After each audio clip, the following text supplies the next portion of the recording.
ബനി ഇസ്രായേലിൽ നടന്ന ഒരു സംഭവം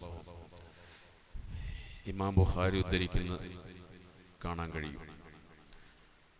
റസൂലുള്ളാഹി സ്വല്ലല്ലാഹു അലൈഹി വസല്ലം പറഞ്ഞു, ബനി ഇസ്രായേലിലെ ഒരു മനുഷ്യൻ, അദ്ദേഹം കച്ചവടത്തിന് വേണ്ടി പോകാൻ സമയം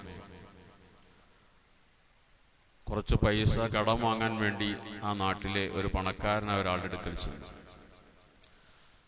അങ്ങനെ അദ്ദേഹത്തോട് 1000 ദിനാറ് കടം ചോദിച്ചു.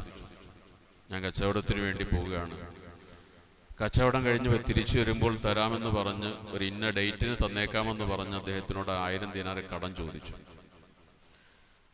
അപ്പോൾ അയാൾ പറഞ്ഞു, ഇത്തിനി ബി ശുഹദ, ഞാൻ കടം തരാൻ തയ്യാറാണ്, പക്ഷെ അതിന് സാക്ഷികൾ വേണം. ആരെയാണ് നീ സാക്ഷിയായിട്ട് കൊണ്ടുവരിക? അപ്പൊ വന്നയാള് പറഞ്ഞു, അള്ളാഹ്, എനിക്ക് പടച്ചോനാണ് സാക്ഷി, അള്ളാഹുവിനെ സാക്ഷിയാക്കി നീ തരണം എന്ന് പറഞ്ഞു. അപ്പോൾ അയാൾ പറഞ്ഞു, ശരി, അള്ളാഹുവിനെ സാക്ഷിയാക്കി തരാം, പക്ഷെ ഒരു ജാമ്യക്കാരൻ വേണം. നീ സമയത്ത് തന്നില്ലെങ്കിൽ എനിക്ക് ഈടാക്കാൻ ഒരു ജാമ്യക്കാരൻ വേണമെന്ന് പറഞ്ഞു. അപ്പോൾ അദ്ദേഹം പറഞ്ഞു, അള്ളാഹു ആണ് എന്റെ ജാമ്യക്കാരൻ, എനിക്ക് അള്ളാഹു മതി. അപ്പോൾ ഇയാൾ പറഞ്ഞു, സദഖത്ത, നീ സത്യസന്ധനാണ്, അള്ളാഹുവിനെ സാക്ഷിയാക്കി അള്ളാഹുവിനെ ജാമ്യക്കാരനാക്കി എന്നോട് കടം ചോദിച്ച് നീ സത്യസന്ധനാണ്, അതുകൊണ്ട് ഞാൻ നിനക്ക് തരാമെന്ന് പറഞ്ഞ് 1000 ദിനാർ ആ മനുഷ്യന് കൊടുത്തു. ഇദ്ദേഹം 1000 ദിനാറും വാങ്ങി കച്ചവടത്തിന് വേണ്ടി പോകണം. ഒരു കടല് കടന്ന് അപ്പുറം പോകണം കച്ചവടത്തിന്. 1000 ദിനാർ എന്ന് പറഞ്ഞ വലിയൊരു സംഖ്യയാണ്. ഇന്നത്തെ ഒരു 500 പവനെങ്കിലും വരുന്ന ഒരു വലിയ സംഖ്യയാണ് 1000 ദിനാർ എന്ന് പറഞ്ഞത്. അങ്ങനെ കടല് കടന്നു പോയി അദ്ദേഹം കച്ചവടം ചെയ്ത് ഈ പൈസ തിരിച്ചു കൊടുക്കേണ്ട ദിവസമായി. അദ്ദേഹം കടൽക്കരയിൽ വന്നു നോക്കുമ്പോൾ അദ്ദേഹത്തിന് ഇങ്ങോട്ട് മറുകര കടക്കാൻ വേണ്ടി കപ്പലൊന്നും ലഭിച്ചില്ല. എത്ര ശ്രമിച്ചിട്ടും കപ്പൽ ലഭിക്കുന്നില്ല. ഇന്ന് ഇത് തിരിച്ചു കൊടുക്കേണ്ട ഡേറ്റുമാണ്. അപ്പൊ അദ്ദേഹം ചിന്തിച്ചു, ഇനി ചിന്തിപ്പിക്കാൻ പാടില്ല, ഇന്ന് കൊടുക്കാമെന്ന് ഏറ്റതാണ്, പടച്ചോനെ സാക്ഷി നിർത്തി അള്ളാഹുവിന് ജാമ്യക്കാരനായി ഞാൻ മേടിച്ചതുമാണ്.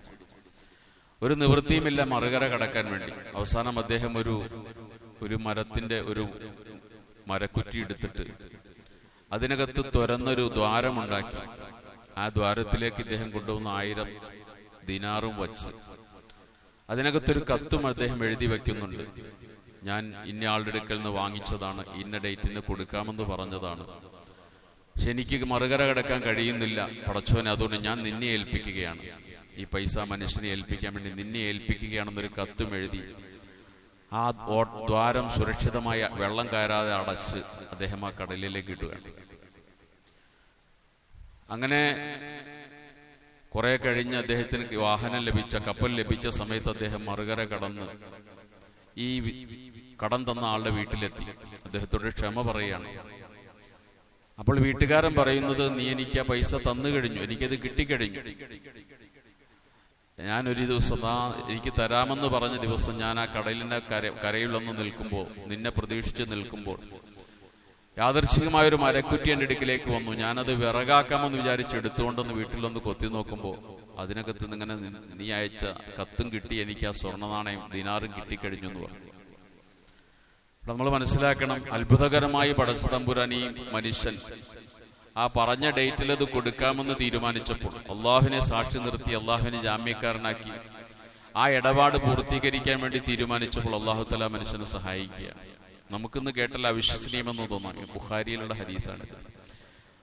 വിശുദ്ധ ഖുർആൻ തന്നെ പറയുന്നുണ്ട്, ബഹുമാനപ്പെട്ട മൂസ നബി അലൈഹി സ്വലാത്തു വസ്സലാമിനെ ഉമ്മ പ്രസവിച്ച സമയം ഫിറൗൻ കൊല്ലുമെന്ന് പേടിച്ചപ്പോൾ അള്ളാഹു പറഞ്ഞു കൊടുത്തത് ഒരു പെട്ടിയിലാക്കി നൈൽ നദിയിലേക്ക് ഇടാനാണ്. പടച്ചോന്റെ ഉദ്ദേശം ഈ മൂസാ നബിയെ ഫിറൗന്റെ കൊട്ടാരത്തിൽ എത്തിക്കലായിരുന്നു. കൃത്യമായി ഫിറൗന്റെ കൊട്ടാരത്തിൽ മൂസാ നബി ആ ഓളങ്ങളിലൂടെ ഒഴുകി അവിടെ എത്തുന്നുണ്ട്. മറുകലയിലിരിക്കുന്ന ഫിറൗന്റെ ഭാര്യ എടുക്കുന്നുണ്ട്. അപ്പൊ ഈ പടച്ചോന് ഇതിന് കഴിയും, അള്ളാഹുവിനതിന് കഴിയുമെന്ന് വിശ്വസിച്ചാൽ, വാക്കുപാലിക്കണമെന്ന് ഉറപ്പുണ്ട്, താല്പര്യമുള്ള ആളുകളെ സംബന്ധിച്ചിടത്തോളം പടച്ചോൻ ഈ രീതിയിൽ സഹായിക്കുമെന്നുള്ളതിനുള്ള വലിയൊരു തെളിവ് കൂടിയായിട്ടാണ് റസൂലുള്ളാഹി സ്വല്ലല്ലാഹു അലൈഹി വസല്ലം ഈ സംഭവം നമ്മളെ പറഞ്ഞ് മനസ്സിലാക്കി തരുന്നത്. അള്ളാഹു നമ്മളെ സത്യസന്ധരിലും വാക്ക് പാലിക്കുന്നവരിലും ഉൾപ്പെടുത്തുമാറാകട്ടെ. സുബ്ഹാനല്ലാഹി ബിഹംദിഹി സുബ്ഹാനക്കല്ലാഹു ബിഹംദിക് അഷ്ഹദു അല്ലാ ഇലാഹ ഇല്ലാ അൻത അസ്തഗ്ഫിറുക വഅതൂബു ഇലൈക്. അസ്സലാമു അലൈക്കും.